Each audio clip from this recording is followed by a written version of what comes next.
Bismillahirrahmanirrahim. My name is Muhammad Saqib. First of all, I congratulate Dr. Ahmed Ijaz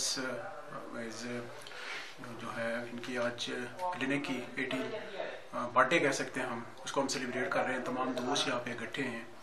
बहुत अरसे से माशाल्लाह हम डॉक्टर साहब को देख रहे हैं। फार्मास्यूटिकल में हम इकट्ठे रहे। आज से 18 साल पहले एक कदम उठाया डॉक्टर साहब ने और होम्योपैथिक को एज अ प्रोफेशन फार्मास्यूटिकल से चेंज करके इस साइड पे आए और माशाल्लाह एक बहुत सक्सेस यहाँ पे इनको मिला।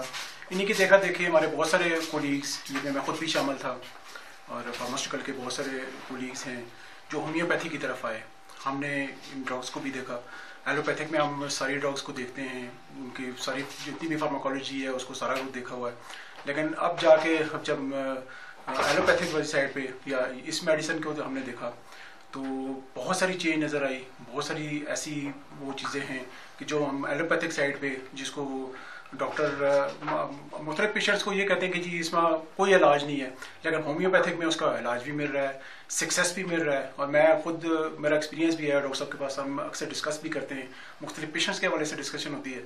और बहुत सारे ऐसे पेशेंट्स देखे हैं कि जो मुख्तलिफ डॉक्टर्स के पास जा रहे थे जिनको ऑपरेशन सजेस्ट किया जा रहा होता है और यहाँ पे आके वो जो होम्योपैथिक मेडिसिन है वो मेडिसिन से बहुत बेहतर हो रहे हैं। मेरी तमाम आज का जो हमारी जो एक छोटी सी रिकॉर्डिंग भी हो रही है चीज़ें, उसमें तमाम जितने भी लोग मेरी इस आवाज़ को सुनेंगे उनसे यही गुजारिश है कि आप बेशक एलोपैथिक भी आप जा रहे हैं, एक आप अपनी सेटिस्फेक्शन के लिए जाएं, लेकिन कोई ऑपरेट करवाने से पहले या कोई ऐसी चीज़ हो उससे पहले आप ज़रूर कंसल्ट करें, किसी भी अच्छे होम्योपैथ से करवाएं। एबटाबाद में अगर आप अवेलेबल हैं तो आपके पास यहाँ पे बहुत अच्छा नाम है, 18 साल एक एक्सपीरियंस है।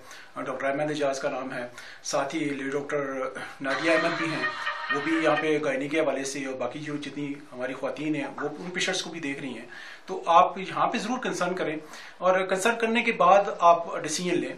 एलोपैथिक भी जाएं, लेकिन होम्योपैथिक को कंसर्न करने के बाद आप डिसीजन लें कि हमने करना क्या है, कि क्या हम ऑपरेशन की तरफ जाएं या हमें कोई उसके अल्टरनेट कोई ऐसी चीज़ मिल रही है तो उससे हम इलाज करवाएं। तो ये मेरी एक थोड़ी सी तमाम लोगों से रिक्वेस्ट है, क्योंकि मेरा अपना एक्सपीरियंस है। मैं बी फार्मासिस्ट भी हूँ और क्योंकि फार्मेसी में मैंने सारा वो सिलसिला किया हुआ है और ड्रग्स के हवाले से तमाम जितनी भी चीज़ें हैं वो उन सब से मेरी अवेयरनेस भी है। तो होम्योपैथिक को भी मैंने साथ स्टडीज़ किया है, इसको पढ़ा है, इसको देखा है, 4 साल मैंने कोर्स किया और बीइंग होम्योपैथ जो है वो मेरी यही सजेशन होगी कि लाजमी आप होम्योपैथ से, किसी भी होम्योपैथ से, अच्छे होम्योपैथ से किसी भी जगह पे लाजमी कंसर्न करें और उसके बाद डिसीजन लें। Thank you very much ji.